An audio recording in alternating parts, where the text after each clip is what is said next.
Council meeting to order. Everybody stand for the pledge, please. Yep. I pledge allegiance to the flag of the United States of America and to the republic for which it stands, one nation, under God, indivisible, with liberty and justice for all. Clerk, take the roll. O'Connor. Here. Morissette. Here. Alms. Here. McCormick. Here. Lever. Here. Hoggett. Here. Hall. Here. All right, first thing tonight is we have a couple recognitions, and we have with us some members of the Hudson Hockey Boys State Champs, repeating state champs.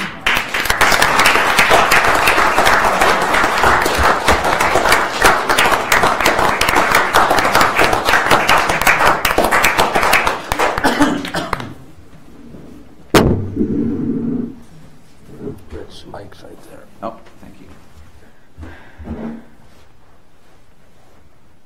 So,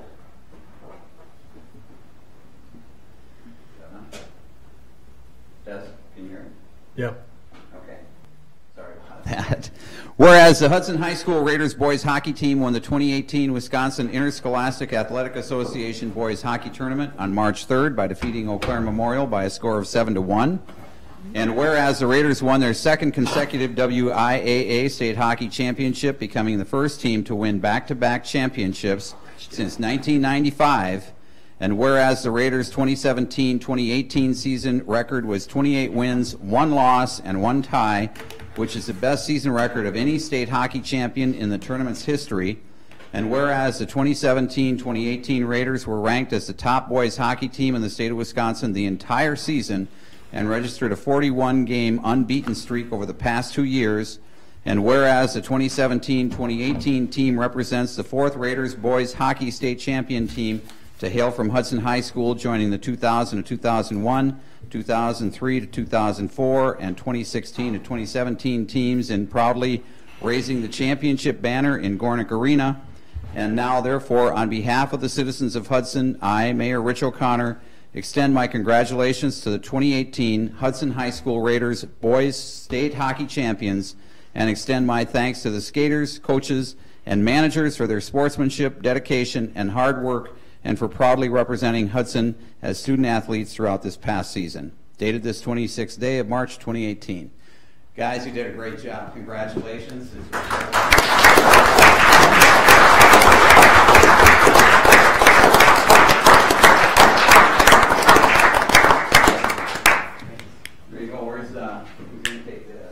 You get it to the captain. Okay.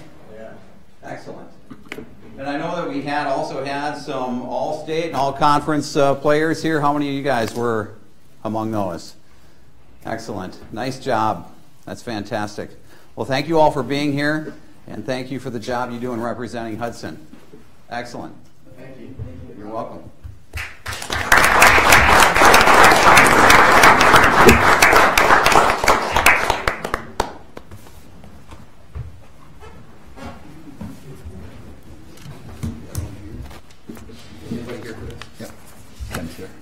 Ken? Yep. Good evening. Good evening. I'm going to do this from here. Okay. There's a bigger crowd for that. I needed to get up in front. So, again, another proclamation. Whereas 2018 marks the 146th anniversary of Arbor Day in the United States and the 135th year of celebration by Wisconsin communities. And whereas trees are among Hudson's most beautiful natural resources and bestow fine opportunities for aesthetic appreciation and recreation, as well as improvements for our homes and public lands, and are indispensable to our ecology as providers of wildlife habitat, erosion control, air filters, and noise inhibitors. And whereas Hudson has been named a Tree City USA by the National Arbor Day Foundation in recognition of the outstanding efforts by the city and its residents to provide the legal basis, financial investment, and community participation to support an ongoing program to plant, nurture, and routinely maintain and restore their canopy of trees. And whereas the demands on our environment and our environmental resources necessitate an increased awareness of ecological values, as well as an individual commitment to the study and appreciation of trees and their maintenance. Now therefore, I, Mayor Rich O'Connor, do hereby proclaim Friday, April 27th, 2018, and Saturday, April 28th, 2018, as Arbor Days in the City of Hudson, and call upon all citizens to participate in the Arbor Day celebration and continue to support and protect our trees and woodlands. So, thank you. I really appreciate all the work you guys do. You have anything to say? Absolutely. I was asked, Mr. Mayor, my name is Ken Holman. I live with my lovely wife, Rose, at 1020 Fillmore Street. And I have been my privilege to serve on the Urban Forestry Board for the city for 8 years, and the last 3 years as its chairman. And I was asked to, you have an issue sheet, and I wanted to address briefly the some of the projects that are going on, and encourage you to participate in the celebrations upcoming. I will mention off the top that may question why there are 2 Arbor Days. Traditionally, Arbor Day is the last Friday in April in most states, including Wisconsin. And we try to keep up that tradition by holding a ceremony in the schools, in the elementary schools. And we've rotated around, and we're at Willow River for a very good reason that's connected with the award that we received. So that's the Friday 2 p.m. ceremony. And then Saturday, we always have a celebration. It's usually at Lakefront Park, or it's been at the West Garage, where many of you have been aware that we have instituted a gravel bed system for enhancing bare root trees. And that gravel bed system worked so well that we encouraged the village of North Hudson and the school district to partner with us. We built a second gravel bed, and they are taking advantage of the same savings of 50 to 75% on trees and planting healthier, more vigorous growing trees to reforest and start replacing the ash trees that are going to be coming down because of emerald ash borer.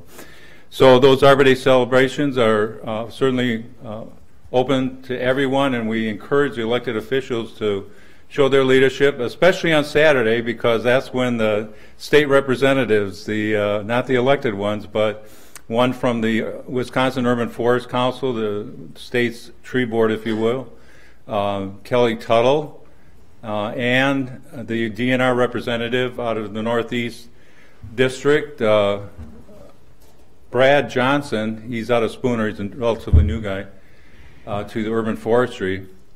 And Kelly has the distinction of being the consultant that when we started off on our second grant, we had a warm-up or a startup grant from the DNR to begin with to start the program, but the first thing we did on that next full grant was to hire Kelly to do a complete inventory of the public trees. And that has been the basis for us to plan for not only preparing for emerald ash borer, but for diversifying the canopy and encouraging the residents to do the same, not only in Hudson, but throughout the school district. So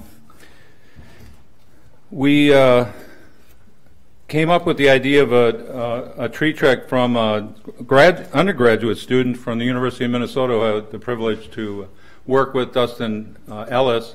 And Dustin, after establishing some tree treks in Minnesota, in the Twin Cities, and in Austin, Minnesota, they have the biggest one, he asked me if we could, if he could if I could help him find someone in another state to work on a tree trek. He wanted to make it interstate.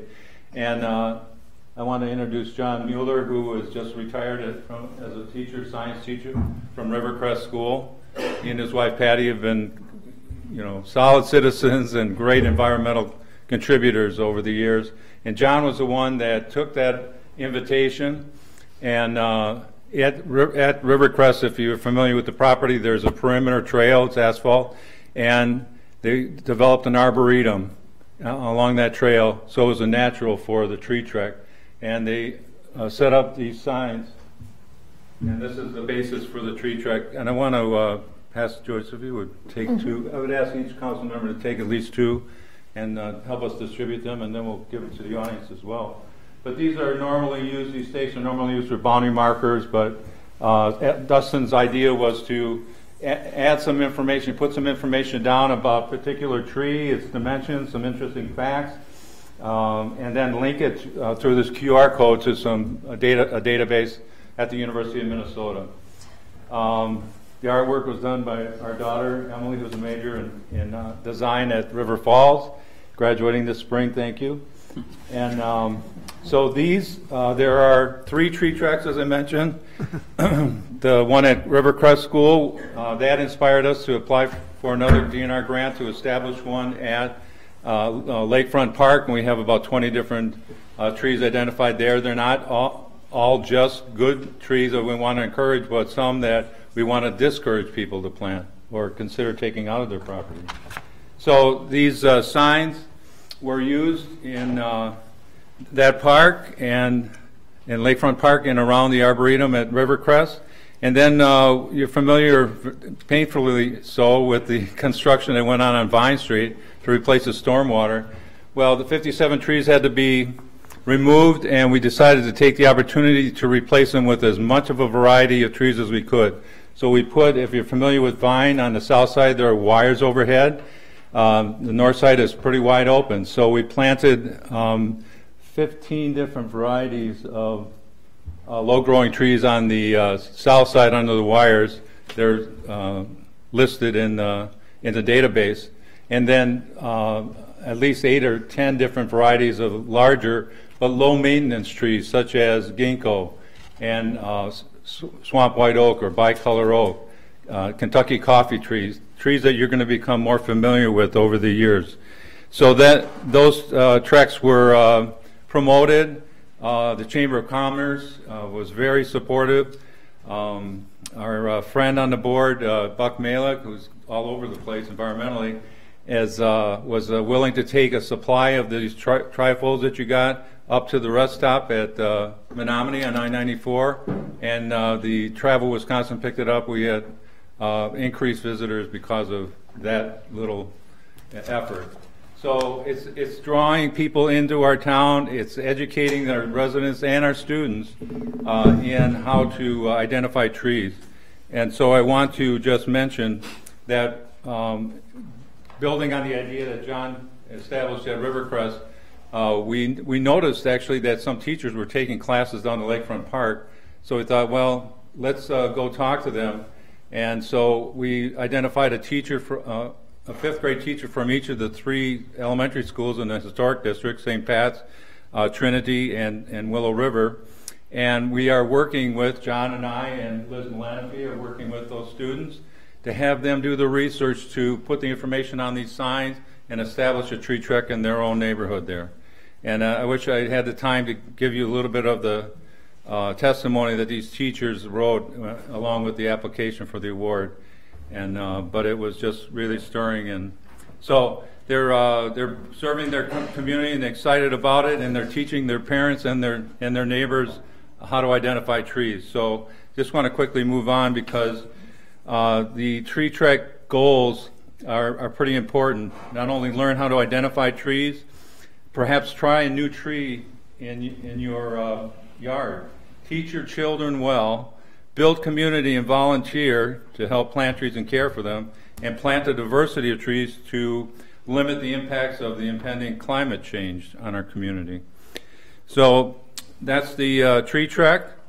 I also want to remind you, because you had it in your issue packet, that we will again this year offer actually 2 trees this year for our Tree of the Year program, and those are the Japanese tree lilac. You have this in your packet, this flyer that people can buy the tree at cost. They're bare root trees, and they're a very good deal. I'm going to pass around these. These are pictures of the disease-resistant elm and this Japanese tree lilac. Besides the lilac, the elm tree that's available is the St. Croix elm, very recently released.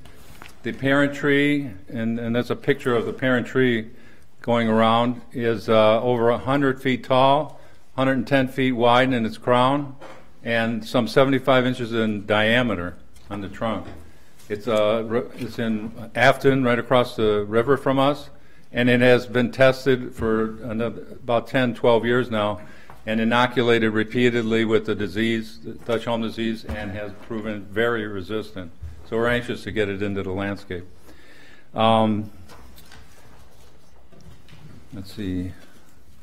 So, I guess without further ado, I would like to, first of all, congratulate the city and the council for its support. And Mayor O'Connor, I hope I understand you wear baseball caps once in a while. So yeah. we have been a Tree City for 8 years. We have 7 council members or board members. Now we can start giving the hat to the mayor. Excellent. Thank you so much. I appreciate that. And so this is the plaque. It's pretty heavy. It's a black walnut. Foresters like to call it chocolate pine. It's been laser engraved. Innovation Award in Urban Forestry. And it's in recognition of our efforts to educate the public and allow them to teach themselves how to identify trees. So we'll be presenting this at both ceremonies, and we certainly hope you can attend. Yeah, great. Thank you very much. Ken, thank you so much.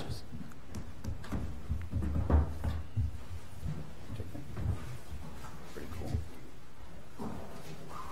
Appreciate that. Anybody else? No? Any other comments? Thanks, Ken. Thank you. All right. Next up, comments and suggestions from citizens. Anybody have anything to say?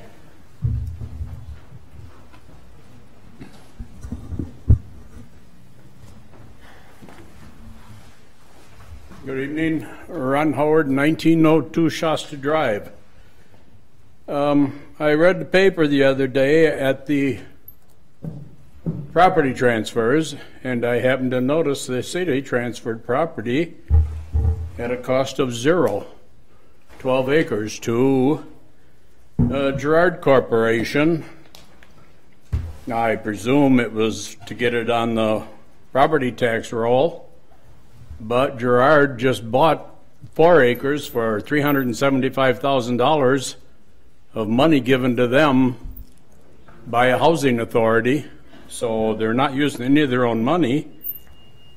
And now I find that the Girard, where they're building out there, the 36 senior affordable homes, I'm not sure what affordable means, but I find they are on the tax increment district, I hear.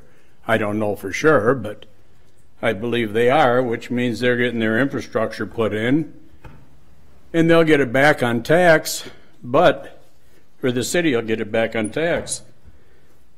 But if they tax that the way they tax the senior housing at the Presbyterian home by the hospital, it's going to take, let's see, I figured it out here.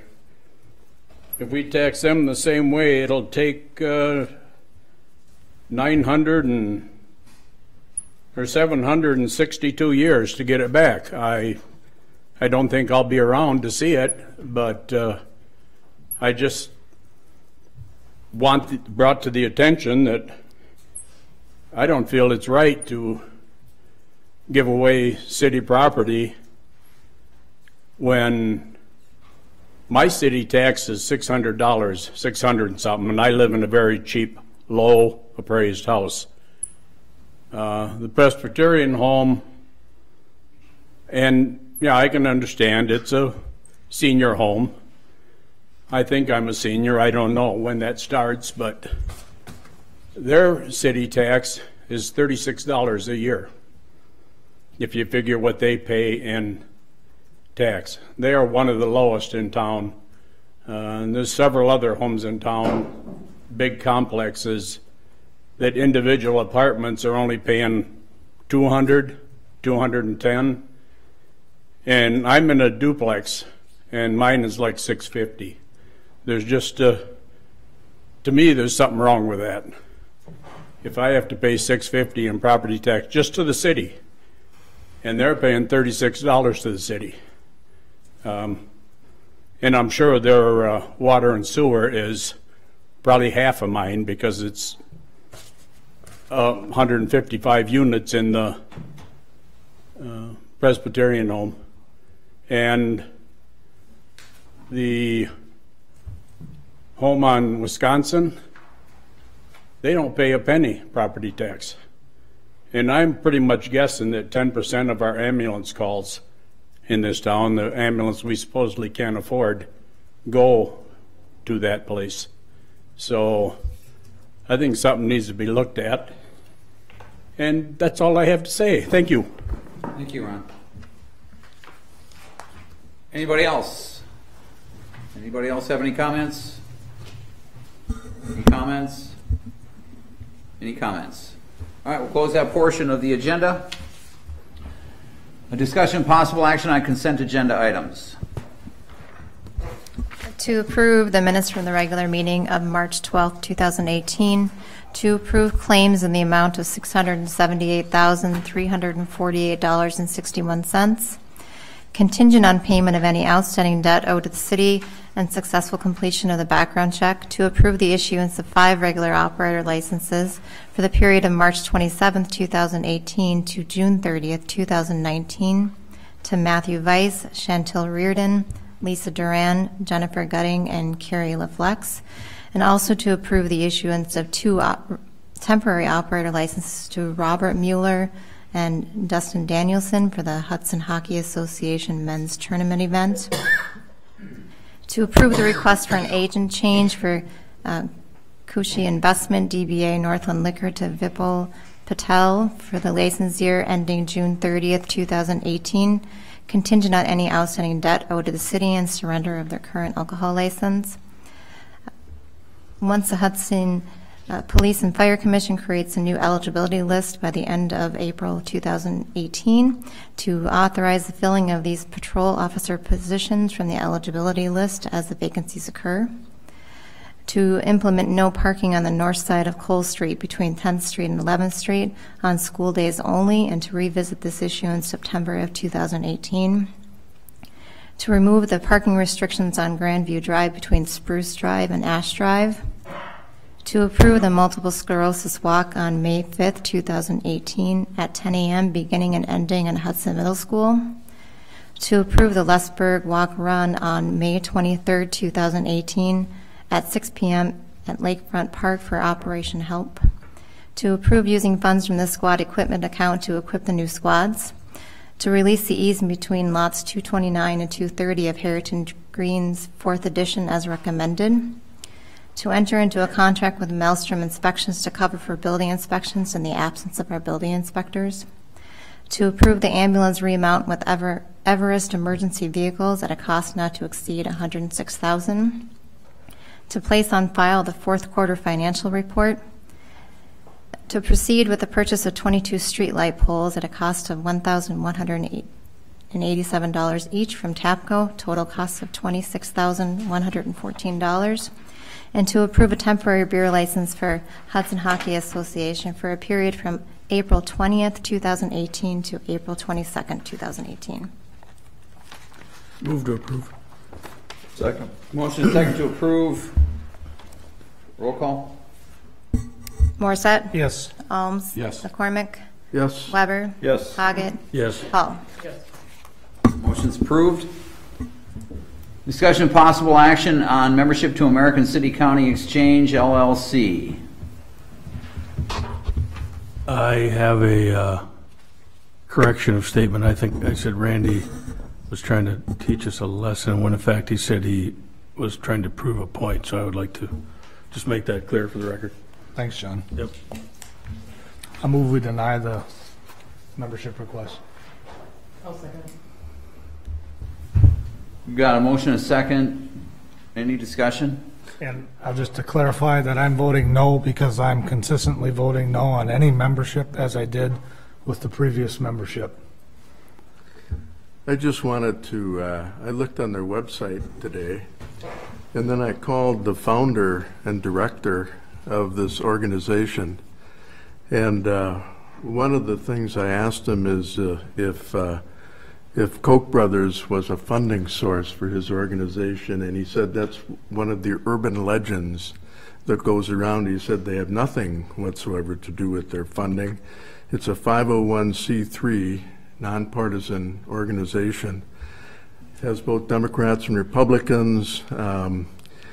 And he said that he works sometimes with the National League of Cities. He said they're more of a lobbying group, and what their organization, the ACCE, is a policy group. And I asked him what the focus was, and he said we're probably more small to medium cities, and that the National League of Cities is more of a large city organization.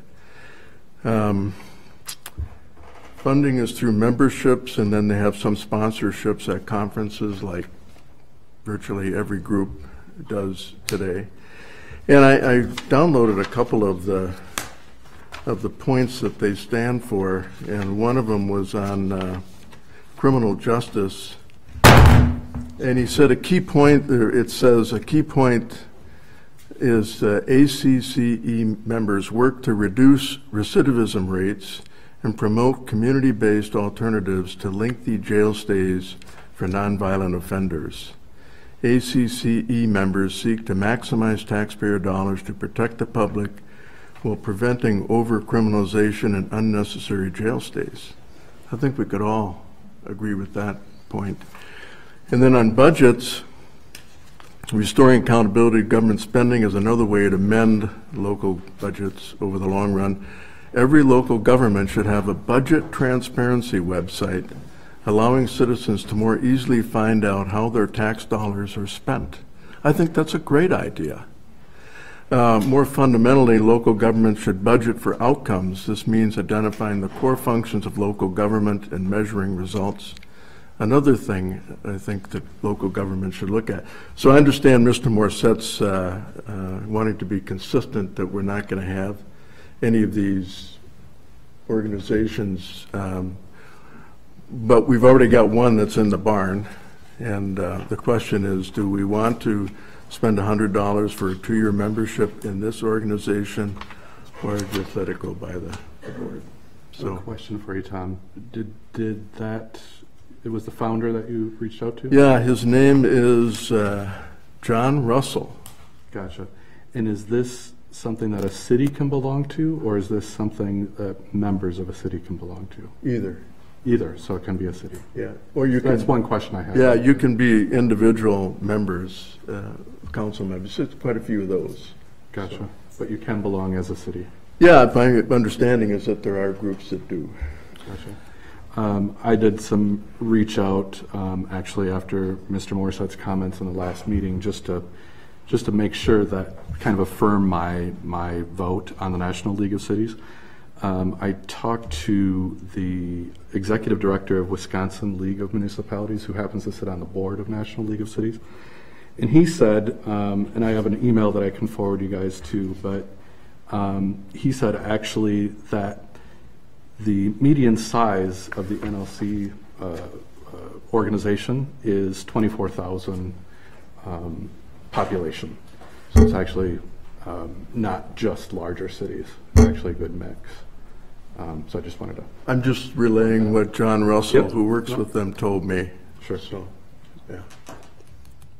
Tom, is there interest for you? Do you want me to withdraw my motion and put it up for a vote? Sure. I'll withdraw my motion. I will say that St. Croix County, through its CJCC board, is addressing the criminal justice issue that you pointed out. And I sit on that committee as well, trying to find and reduce the rate of recidivism for the county of St. Croix. So who, just for the sake of argument, in all these memberships, how, and Devin has pointed out that isn't necessarily something staff would take on. So, and Bill and I have talked about this a little bit. Who then becomes the person or the people that take advantage of these organizations? And I think one idea is Bill, you can expound on your notion of having a point person, but. Yeah, you know, when I think of who's going to be utilizing these organizations, right, the National League of Cities, potentially the ACCE, I think for it to be beneficial is take that first year, have one of us be just sort of that point person to that organization, not the same person for any organization, but having somebody be that point person just to see, is this a valuable asset? I mean, in the case of National League of Cities, I reached out to that executive director, but I also reached out to a council member, actually out of Stillwater, who gave me a list of 2 or 3 very critical things that the National League of Cities was helpful in, one of them being the Stillwater Bridge. I think we need help, just not help, but we need information, and utilizing information from other cities that may have gone through some of the things that we are going through or could go through is valuable. I think that information and how we act on it is valuable, but I think we need a point person. So I would throw that out there. So, Randy, you want to make your motion, or you're not? Well, no, because I'm not going to vote for or support it either way. Oh, okay. Okay, so you're going to vote against it? Correct. All right. Well, just so everybody can have a vote on it, I'll make a motion and see if they can second it. All right, we've got a Write motion. it for $100 for 2 years. I would second with a caveat. And that caveat is? Who is the point person? Or somebody should be designated a point person. I'm not going to be here. Good point, man. Short, super short. So, Bill, I think, you know what? I think that'd be a great, the guy that proposes the idea gets stuck with it. No, I think it'd be good. I think it'd be good. I think I really think it's got some value. Now that I looked at it, that you know, it's not a big investment. Don't like it, don't use it. So you second it with the caveat. So who's going to be the point person? Right. Or at least that we name a point person to this organization. That's fine. We don't need to decide it now. But. All right. Discussion. I think with both of these, the 1 year trial is kind of, you know, let's not make it be indefinite, but it could add value. You know, I guess I don't want to be so, you know, pig-headed that I think it's a bad idea. I just, you know, as Devin points out, and I'll just say it again, you know, how do we take advantage of these things and not just, you know, we could be long. I do know that the National League of Cities is also a member, or excuse me, the League of Wisconsin Municipalities is also a league of the National League of Cities. And they've been around since 1924, and they have 19,000 members, and you know, all these things sort of came flooding in. It's a relatively new organization. The ACC has only been around since like 2014, so they're new in what they do. So, can we find the $100 somewhere? I took Budget. the 1,500 out of council, so I can take the 100 out of council. I'll just reiterate the fact that you guys, we're going to end up having more people come and ask to join memberships. I mean, I agree. I understand that point. I do. But since we've got one group, and you know, I guess I saw some value in this with just what their stances are in budget, particularly, and also criminal justice, which is a crying need in our community, every community. So, for whatever it's worth, that's why I made the motion. All right, so we have a motion and a second. Any further discussion? All those in favor? Aye. Opposed? No. No. Okay, let's try that. So you said no. And Joyce. Anybody else? No. And Jeff. Okay. I think this is the first time I've broken a tie. O'Connor votes aye. All right.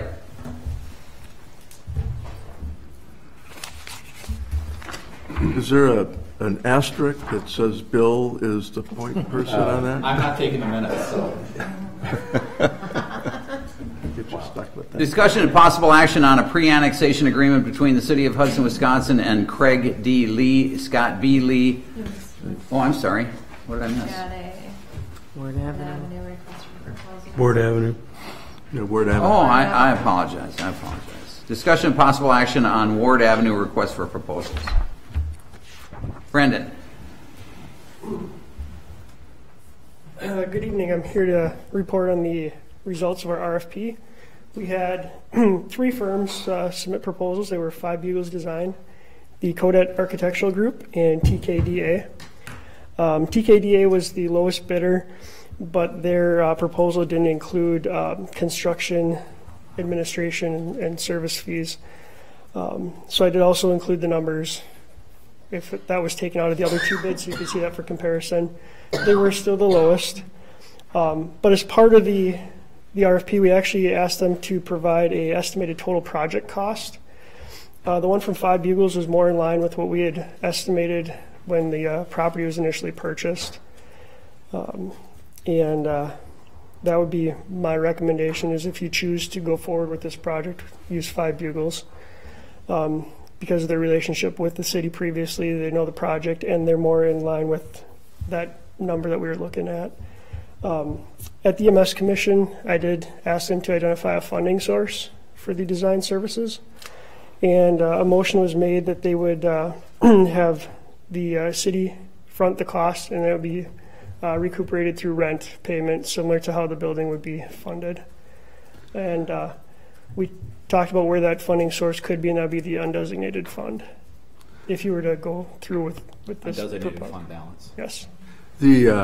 I think that the 5 Bugles, when David, and I don't know if I'm speaking for him, David Gray, when he, 2 years ago, or whenever this came up, I think he gave an estimate that was in the range of 500,000, just a rough one. Correct. So what 5 Bugles is coming up with is a figure that, well, it's a lot less than the other 2, but it seems to be in line with what at least David thought the rough idea would be.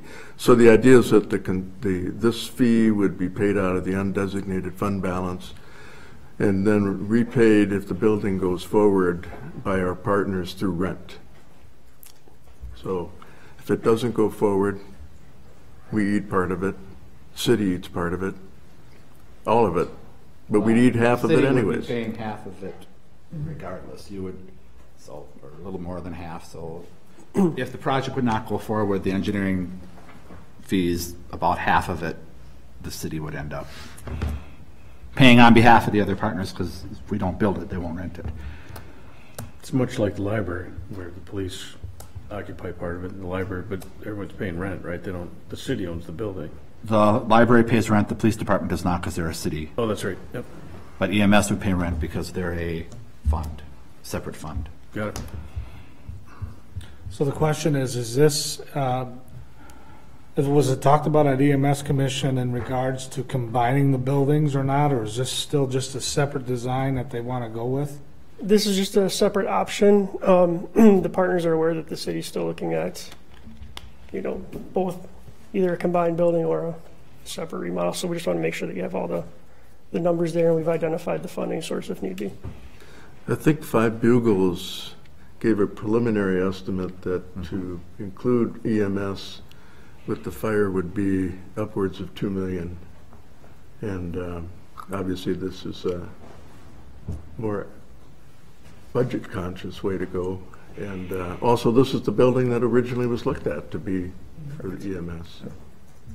I think that, if I remember, the 5 Bugles was maybe as much as $3 million, $2 to $3 million was the range on their estimate. So it's significantly more. Did you get a sense with the RFP returns of how long that building lasts? Does that make sense? No. You didn't get that? That could be something you could ask in the design phase. Yep. Yeah. Based on their estimate, this is how long. Right. And the buildings are fairly new. They were built in 2010. Gotcha. So. Is that enough time for us to kind of backtrack and not build, though? Do you know what I'm asking? All this is just going to give you the design. Just the design. So if it takes 3 months and in 3 months something has changed, or you as a group have decided to do one building, or, then you have the design, and then you can do what you wish to do with the design.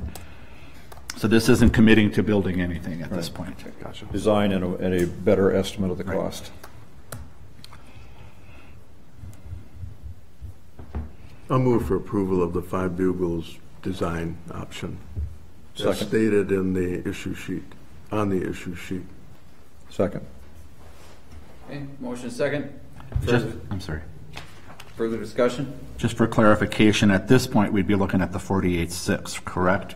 Because 11,150 was for construction services. Is that, We'd be looking at the total of the 59,750. but if we don't do the construction, 11,150 of that Correct, is. yes, yes, yep. So potentially, if the design was done and there was a delay or whatever, the initial part would be the 48.6. Right? The design development documents, you want to get those, and the construction, yeah, so that's what it is. Yeah, construction services would be when they actually are building the building, correct? Correct. Okay. So we're saying 48,006 at this point. Not really knowing how long the building is going to last. Well, you could, that could, like I said, potentially be asked during the design phase, but at this point, yes, I don't know that anybody has that answer. It's potentially not like that, you couldn't say we want it to be a 50-year building and then they could tweak the design, but that's probably not what we're trying to fund here either, so. I guess I'm just looking for, is there a sense of, is it a 10-year building or is it a, I don't know if, David, you Isn't have the an Five idea? Bugles guy here? Mike, are you willing to speak on that? Sure. Can you come to the podium? Yeah.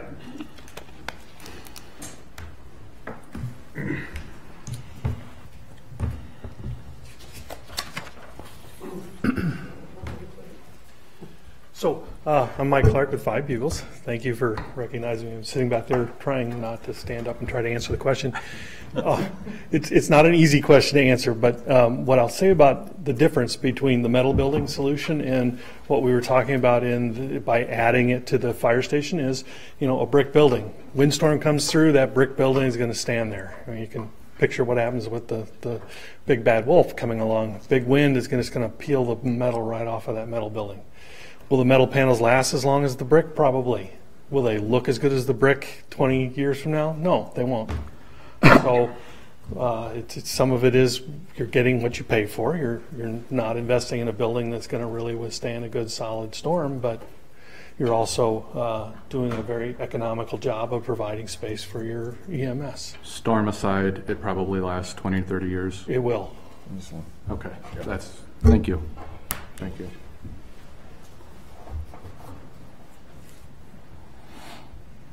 All right, further discussion? All those in favor? Aye. Aye. Opposed? Motion's approved. Thank you. Thanks, Brandon.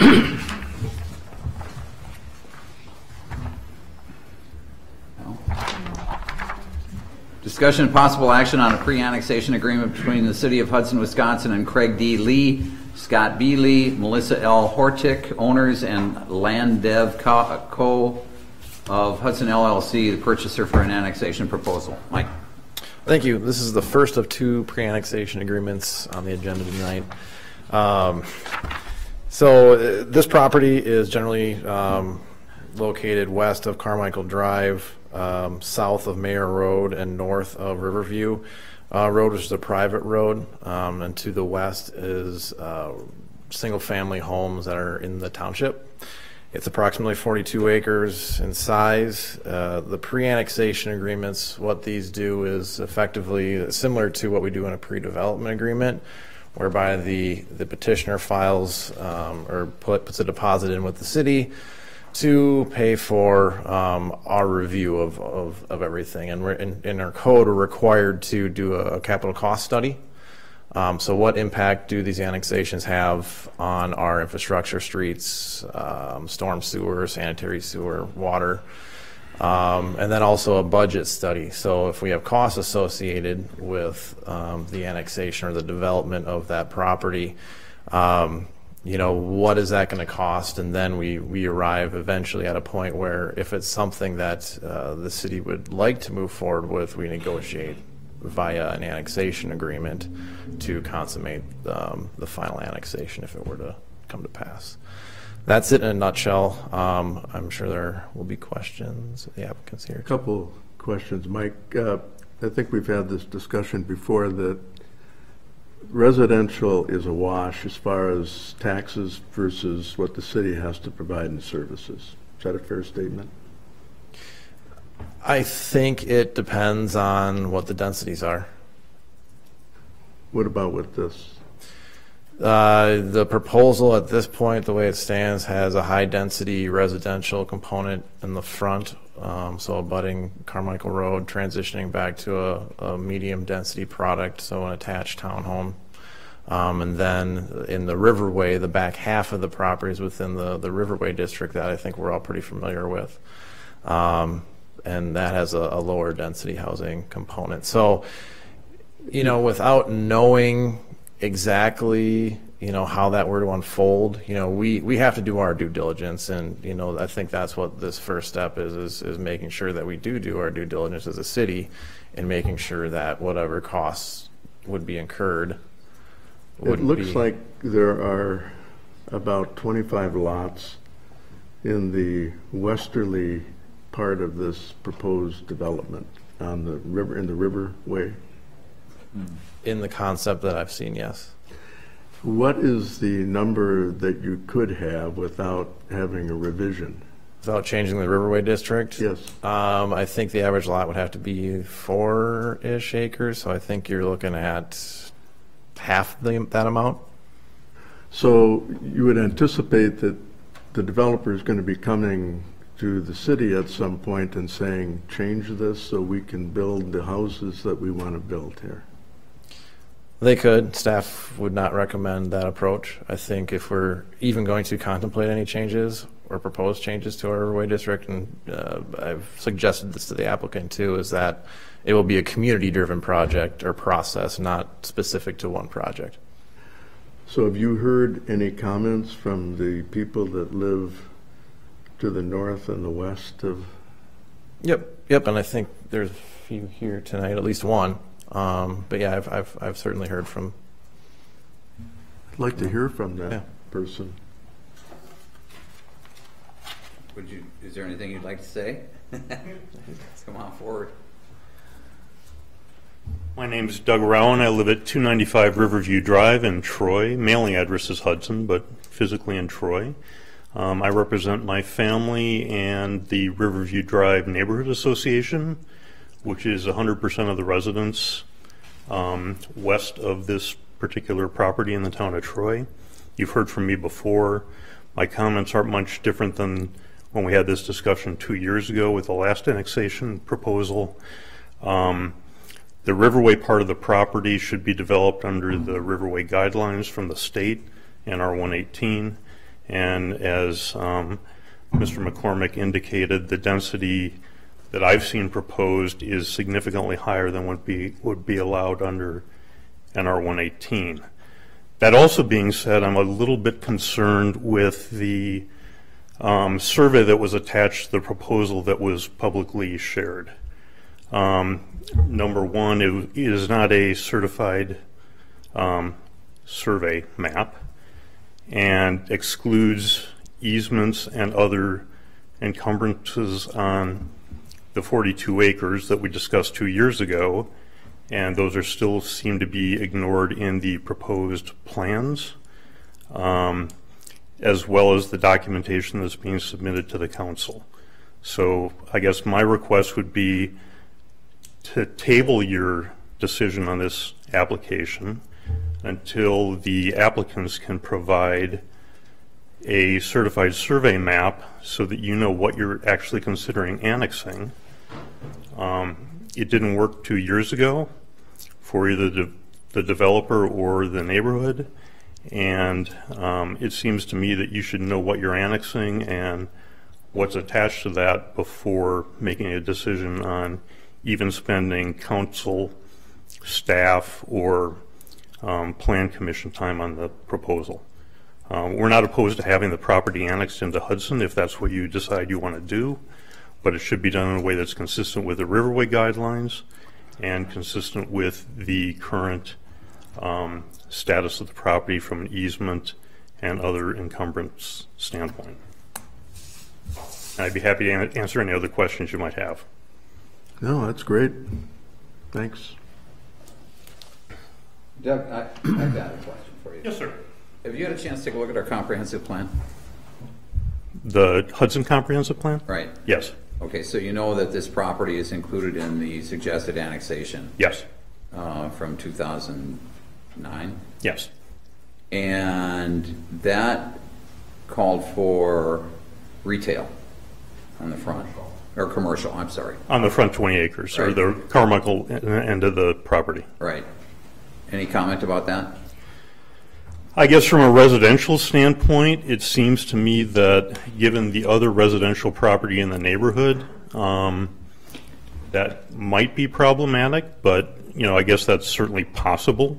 A lot depends on what happens with the ballpark across the street, probably, and how that interfaces together as a collective property. You mean the development across the street? Yeah. Okay, whatever it is. Whatever it becomes, let's say. Okay. But yeah, so, as an integrated part of that or a connected part of that, it may make sense. I think if you're going to have, in the Riverway part of the property, call it high-end housing. Right. And then somehow transition to high-density housing for 10, 20 acres, and then commercial or industrial on the Carmichael end, that seems to me to be a tough transition to manage. I'm sure it can be done. I don't know how that impacts the developability of the Riverway part of the parcel. I'm not a developer, so I don't know, but from a neighborhood standpoint, to me that seems to be a tough transition. Yeah, okay, just curious. If that makes sense. Anybody else? I have a question for Mike. Okay. Well, knowing that this is pre-annexation, but the possible development, my concern is the roads, in particular River Road, and then Mayor Road. They are not really certified street roads. So there's got to be improvements. Yep. They're majority of rural cross-section streets, so no curb and gutter storm, and that would be part of our capital cost study and analysis that would have to occur as to what level do we need to build those roads to, or have the developer build to. Mm-hmm. It's all those unknowns that we have to do as part of our due diligence. So that you are aware of that then, so. Oh, yeah. Okay. Yep. Is there a potential for TIF dollars for that? From the whatever gets developed? The TIF district includes only the dog track property, but we can make improvements to Carmichael Road within a half mile of that. Got it. So that would not be inclusive of that? No. If you went in, part of Mayor maybe. Yeah, I don't. I'd have to. It's only a quarter mile, or is it half mile? I'd defer to Ellers on that, just so I. I was just curious. I go back to the but-for test for any project that would qualify for TIF. I just don't see this happening. Maybe the roads, like you say, but nobody has told us but-for TIF money, we can't do this project. So, Mike, can you put on, are you clairvoyant? Can you put on your Prescott or whatever that hat? So let's say that we approve this. The developer is going to have difficulties, I would think, because the high-end stuff is the 25 lots that are in the far west. And so he's going to have to persuade the city that it's going to change its Riverway designation so he can build all these.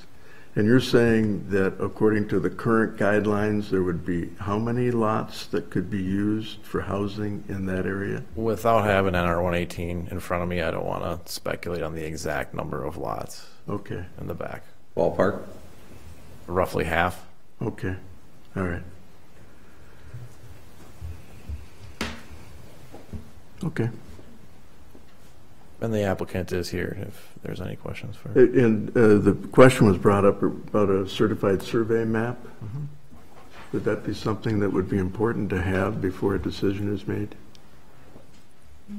I don't know necessarily tonight. I think tonight we're really, and Catherine and I talked about this a little bit, is, to really for this piece right now, we're talking about what are the boundaries? What is the subject property? What is the size? The statute requires for an annexation petition is for the applicant to provide a legal description, which they've provided, and just a scale map showing the city limits and the town limits and the configuration of the property. No survey is required except for those things. So as part of the capital study, if the city is concerned about the status of the property and the accuracy of the legal description, yeah, they can look into that further. I don't know that you'd do a certified survey map. It's 42 acres. Usually certified survey maps are done when you're dividing property into lots. But whatever information, what this agreement is designed to do is not to, it's designed to allow the city at the petitioner's expense to look into whether it's worthwhile to annex the property and to gather the information the city needs to do that. You're not approving an annexation. It says right in the agreement. It doesn't mean there's going to be an annexation. It just says you've petitioned now. You also have to agree to pay our expenses to review this annexation petition. And Mike has made an estimate of how much that's likely to cost and requires them to put that up front. But then if that isn't sufficient in order to move forward on the review, they have to submit more. So really what you're doing is just requiring the petitioner to fund the due diligence the city needs to do to review the petition. If the city's inclined to look at annexation at the end of that, then there's another agreement that outlines who pays what. Mike, would you be doing the work, your department, or will we be outsourcing this as we've done with some of the other? We'll outsource a large portion of it, just with we got two of them at the same time, and then all the other projects going on. I will supervise that process. I will be involved in reviewing the planning review and things like that when it gets to that point. But for the initial capital cost study and budget analysis, we'd work in tandem with an outside consultant, our contract engineer, SEH. We'd also work with Brenda on the financial piece too. So it would require some city. Yeah, it will. It'll, a fair amount of it is going to be done outside. Yep. That cost, city staff is also paid by the petitioner. Right. Well, the developer has to commit to the process as well to find out whether it's worth them to do the project. So, at some point, something's got to give here, right? Either we're going to try to see if we can annex it or not. I guess I would be in favor of trying to, take it to the next step and see what happens. I mean, we can always say we're not going to annex, but in the process, we'll learn more about Mayor Road and all the surrounding infrastructure that needs to be connected. And I mean, I think from a city standpoint, it's good for us to have an understanding as well. I think we don't know that. In fact, I was going to try to bring it up at Public Works tomorrow, but Tom Sipko's still out of town. So just to even get a handle on Mayor Road, what's up with that. But we won't get a chance to look at it till down the road. But if they do this, we would know a lot more about things going forward. Okay. Yep. It's not just Mayor Road, it's also River Road. Absolutely, and also Carmichael, because that has an impact based on the development and this as well, which is part of the Carmichael corridor study. And I don't know. I think it makes sense. In this early study, would we be looking at, for example, a traffic impact? Oh, absolutely. Yep, absolutely. Yeah, I think that's critical.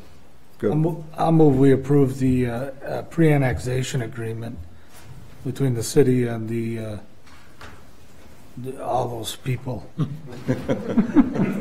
I'll second that. All right, we got, Doug, did you have something else you wanted to say?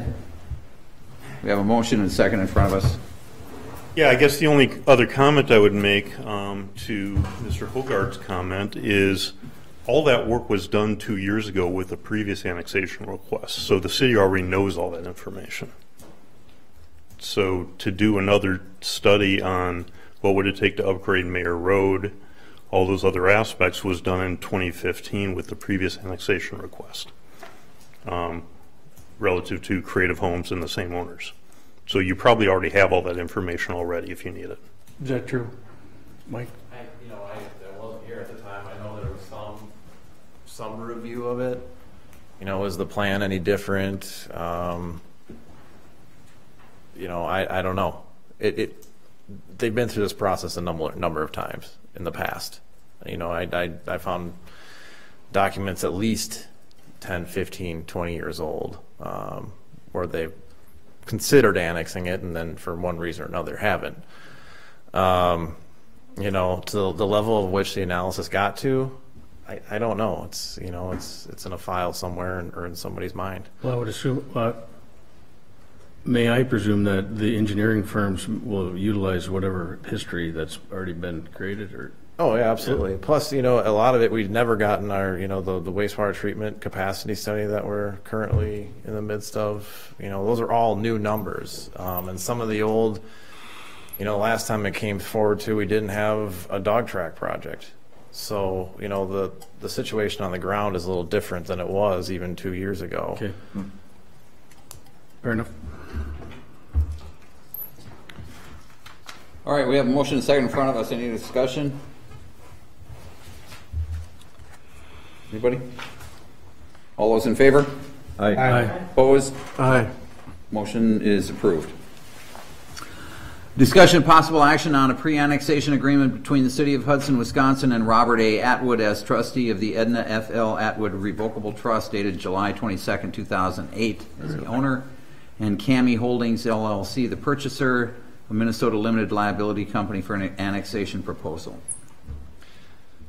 Same summary, although this one's probably been talked about for much longer than 10, 20 years. I know it's 40 acres, southwest quadrant of Vine and Carmichael. We don't have any concepts on the development plan side yet that have been discussed, but what's been suggested to the applicant is looking at, take our future land use plan. We've got general commercial up along Carmichael, transitioning back to a higher density residential, then finally to single family, which would abut over by Stone Pine there. So exact same thing, just in a different location. I'll move we also accept the pre-annexation agreement between the City of Hudson and all those people. Second. Motion and second. Any discussion? Well, yeah, the reason I'm going in favor of this, it makes more sense than the other one does. It's contiguous with development that's already going on, and it just, to me, it makes more sense that it be annexed. Okay. Anybody else? And Mike, part of the process will be determining what needs to be done to Vine Street and what needs to be done to Carmichael, and how much the developer may have to pay for that. Yep, and what that looks like. And then, we might have, based on some preliminary analysis, there might be some improvements to a lift station over in Stone Pine. It's, yeah. Well, that's in the right-of-way. How much right-of-way are we going to need? And the timing is good there in that the Carmichael Road Corridor study is wrapping up. We'll be able to prove some of those numbers and arrive at hopefully an agreeable arrangement for everybody involved. Anybody else? Is the size of this 40 acres? Is that it? Yep, it's exactly 40 acres, correct. It's square traditional 40, just like my grandfather's farm. Yeah, it is 2 parcels. The house is on a separate parcel, but the rest is. Yeah. So the house is going to be part of that. Yes. Is that what you're saying? Yep. Okay. Anybody else? All those in favor? Aye. Aye. Opposed? Motion's approved. Discussion of possible action on ordinance 7-18, amendment to number 3 to the 2017 appropriation ordinance. Thanks, Mike. The city's required periodically to amend the budget for, each year as changes are made to the budget and then required to publish it. So this is should be the final one for 2017. Essentially, it's just moving money around between the accounts, but when you approve the budget, you approve it in general government, public safety, and whatever, and if we move money between those, we have to have a formal council approval. So Brenda and I have both gone through this. I'll move to suspend the rules. Second. Got a motion and a second to suspend the rules. Roll call. Morissette. Yes. Alms. Yes. McCormick. Yes. Weber. Yes. Hoggett. Yes. Hall. Yes. Motion's approved. The rules are suspended. Move to adopt ordinance 7-18. Second. It's, Uh, is it 9:18 or is it 7? So this one's 7. Does it say 9 on the? 7:18 on this one. It's 7. Okay. 9's coming up next. Oh, my bad. Okay, we got a motion and a second to approve. Discussion. All those in favor? Aye. Opposed? Motion's approved. Discussion and possible action on ordinance 9-18 establishing city fire department. So you want a fire department? Good evening, Honorable Mayor, Common Council members. I think we want one, but also state statute requires any city over 4,000 to have one, what you've had since 1873, but never been in an ordinance. It's been referred to in ordinances. We're not sure if it disappeared or what happened, but we have one establishing EMS and police department, but somewhere along the line it went missing or that. So legal counsel drew up the ordinance, kind of mirrored off police and EMS and then what the state requires. So really it's just kind of formality that we did not have in place and we are required to do so. So I don't know if there's any questions. I'll move to suspend the rules. Second. Motion and second to suspend the rules. Roll call. Morissette. Yes. Alms. Yes. McCormick. Yes. Weber. Yes. Hoggett. Yes. Hall. Yes. Motion's approved. Rules are suspended. Move to adopt ordinance number 9-18. There it is, number 9. Second. Sorry. Got a motion and second to approve. Any discussion? All those in favor? Aye. Opposed? Motion's approved. We now have a fire department. Yeah, Thank you very much. Now we'll talk funding. Thanks. Yeah. And a place to have the fire department would be nice too. Get greedy. Yeah. One step at a time, Chief. Thank you. Motion, where are we at here? 918. Discussion of possible action on ordinance 10-18, an ordinance creating Hudson Municipal Code, Chapter 226 regarding electronic nicotine delivery systems and non-nicotine vaping products. Article 1 prohibiting sale, purchase, and possession of electronic nicotine delivery systems and non-nicotine vapor products and devices by persons under the age of 18. Chief. Yeah, this basically started as a discussion to add the language nicotine product to our tobacco ordinance because it didn't exist, and with the advent of the vape or electronic nicotine delivery systems, we didn't have anything in our ordinances to kind of cover the nicotine part of that. Because they're not a cigarette, they're not a tobacco product. So the discussion started with that and kind of morphed into, well, if we're going to make the nicotine product illegal for those under 18, why not try to have an ordinance that makes it illegal for those under 18 to possess any of this stuff? Since they have to be 18 to purchase it, it made sense.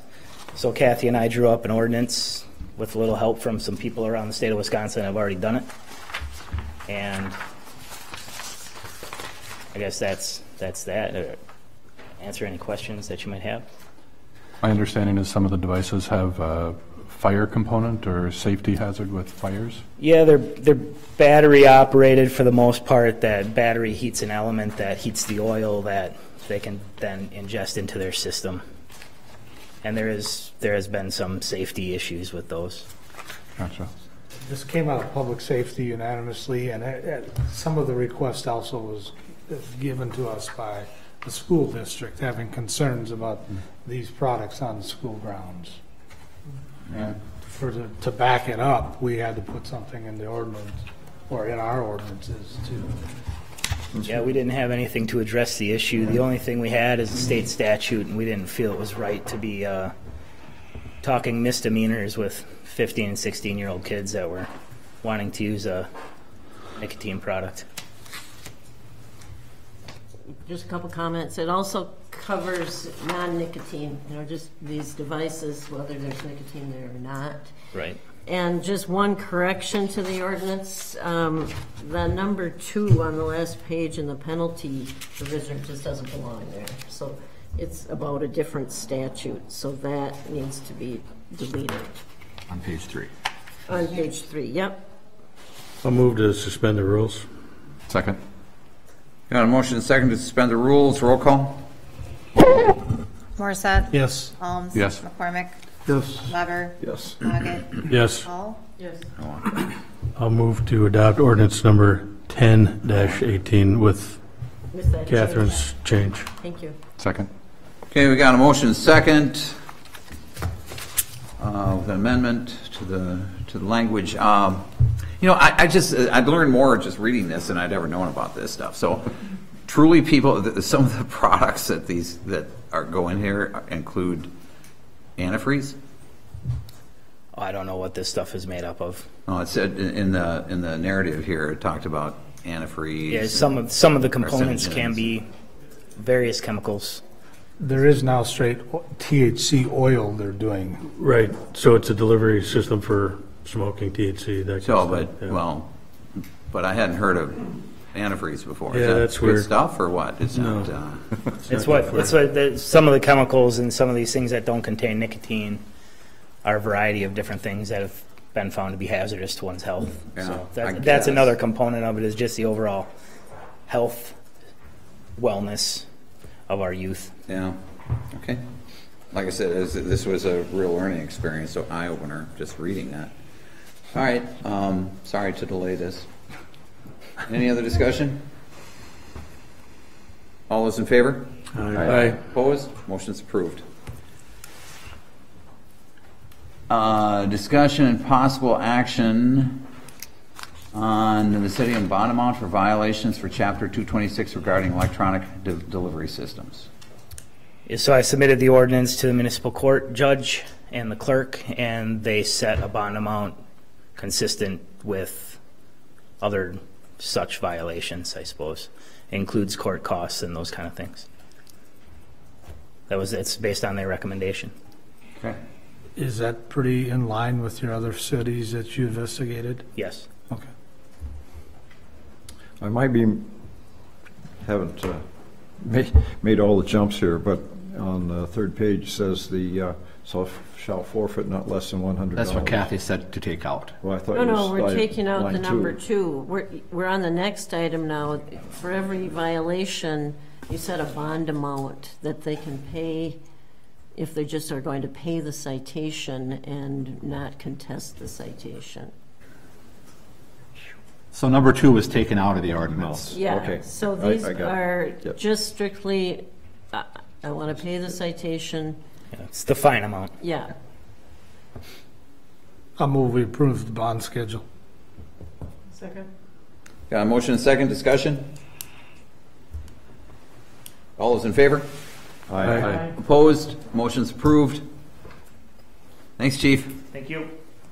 Discussion and possible action on the discussion and possible, what?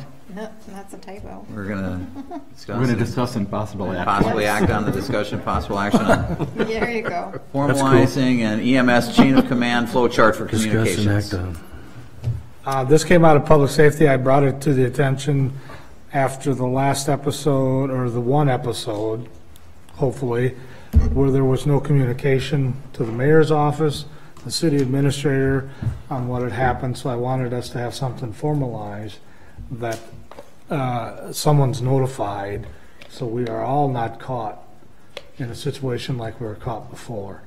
So I wanted it formalized, and I asked Brandon and Devin to try to put that in paper. On paper, I should say. So it's certainly up for a discussion if something needs to be changed or different, or formalized in a different way. Brandon, I don't know if you had anything to add to that? No, I'm just here to answer any questions you may have on it.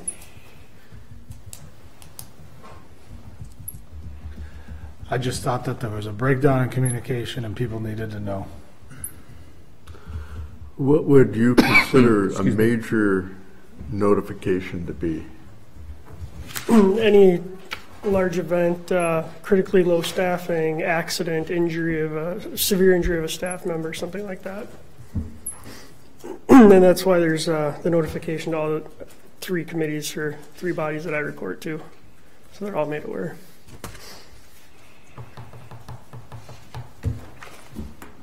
Looks pretty solid to me. I don't know where you want to put it or if it was to be put someplace. Well, but we I do wanted have it on the records. Right. I mean, you could approve it, and then I know that there was discussion about whether there was an overall. There is one,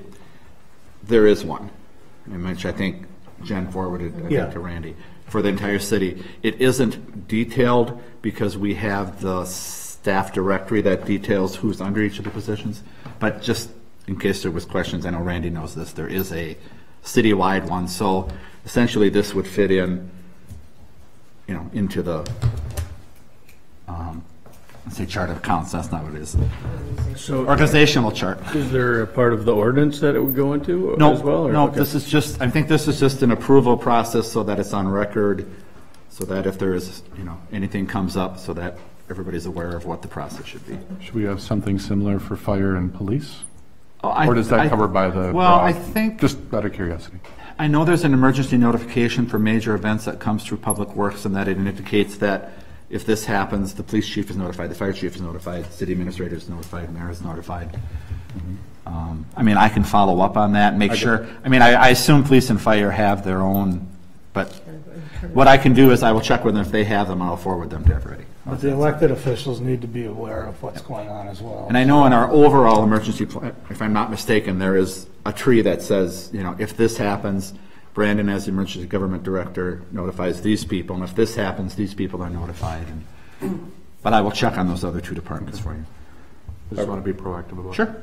I'd like to follow up on Randy's comment. He said, I think we all somehow, if there is a major event that needs to be reported, that eventually all of us. Well, I would certainly do. I would certainly do that. But if there's a flow, and I usually, when something does come up, try to notify you. But yes, if there was something that I felt was major in consultation with, the mayor or public safety chair, then we would notify everybody.